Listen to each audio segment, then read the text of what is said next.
হয়ে দাঁড়িয়ে আছে কেন? চলে যেতে বলুন, আমার ভালো। আপনি দয়া করে এখান থেকে চলে যান, আমার ভালো লাগছে না। আপনি এখান থেকে চলে যান, আপনি এখান থেকে চলে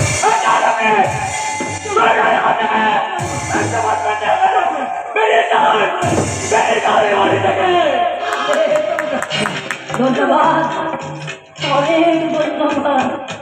আমার এই 5-2 দিন শোধ করার জন্য তোমাকে অনেক অনেক ধন্যবাদ। আমি যাচ্ছি, তুমি যাবার আগে তোমাকে একটা কথা বলে যাই। তোমার তোমার মুখ থেকে মা ডাকা ভাগ্য হয়তো আমার কোনোদিনই হবে না। তোমার ভালোবাসা পাওয়ার কোনো অধিকার আমার নেই, কিন্তু যে মেয়েটা তোমাকে নতুন জীবন দিল, যে তোমাকে অনেক অনেক ভালোবাসে, তাকে তুমি ভুলে যেও না। মরে যাবে, মরে যাবে আমার মেয়েটা, মরে যাবে, মরে যাবে।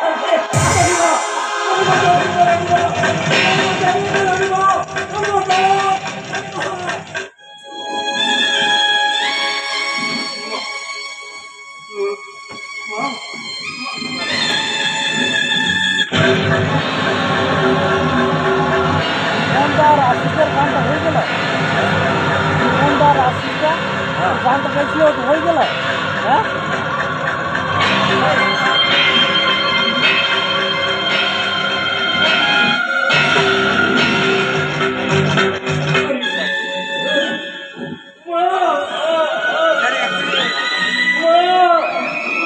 এত কাছে পেয়ে আমি আমার মাকে মা বলে জড়িয়ে ধরতে পারলাম না। মা,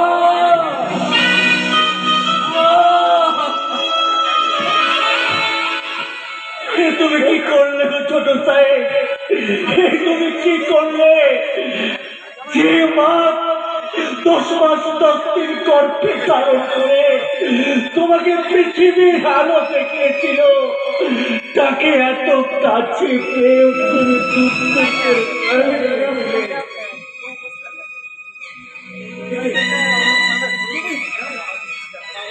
মদ খাচ্ছ ছোট সাহেব?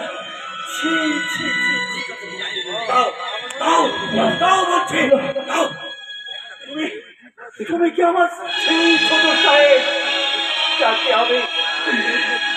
আমি ছোট থেকে মানুষ করেছিলাম?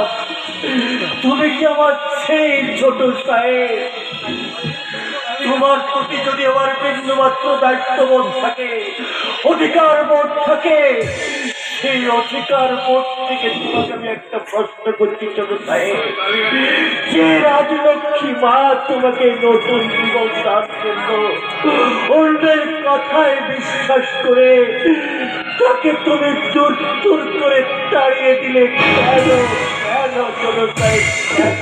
শুনবে কালী কাকা, আমি কেন তাকে বাড়ি থেকে তাড়িয়ে দিয়েছি শুনবে? হ্যাঁ বলো। তাহলে শোনো, একদিন আমি রাজবাড়ির বাগান বাড়ির পাশ দিয়ে পেরিয়ে যাচ্ছিলাম কালী কাকা, তারপর শুনতে পেলাম ওরা বলছে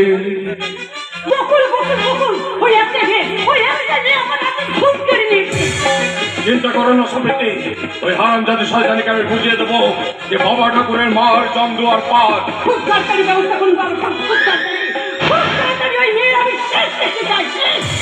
এমন চাল চালবো ওই বকুলের পাশার ডাল পাল্টে ফেলবো, তারপর ষড়যন্ত্রের চক্র বলে ওকে সবার সামনে আসামি সাজাবো। তারপর সূর্য যদি রাজবাড়ি থেকে দাঁড়িয়ে না দেয়, তাহলে আমি আমার পিস্তলের একটা দানা খরচা করবো, বাস ওই বকুলের আলী খতম।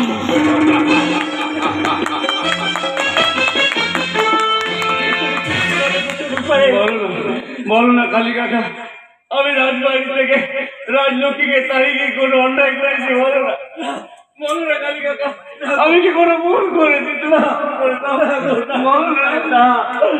আমি ভুল করেছি ছোট সাহেব, আমি ভুল করেছি। সামনে কলঙ্ক থাকতে পারে, সূর্যে গ্রহণ লাগতে পারে, কিন্তু কিন্তু আমার রাজবাড়ির সূর্যকে কোনো কলঙ্ক থাকতে পারে না। কালী কাকা, পারে না। ভাগ্যের সঙ্গে লড়াই করতে করতে আজ আমি বিধ্বস্ত হয়ে গেছি কালী কাকা। ছোট সাহেব, আজ আমি ক্লান্ত হয়ে বলেছি কালী কাকা। কালী কাকা গো, যদি পারো আমাকে সে আগের মতো একটু ঘুম পাড়ানি গান গিয়ে ঘুম পাড়িয়ে দিলে কালী কাকা। দাও না। এসো।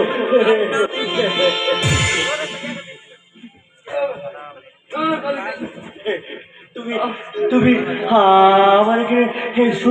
আমি সেই ছোটবেলায় তোমাকে যেমন গান গিয়ে ঘুম পাড়াতাম, তেমনি করে গান গিয়ে তোমাকে ঘুম পাড়িয়ে দেবো। ছিল তোরা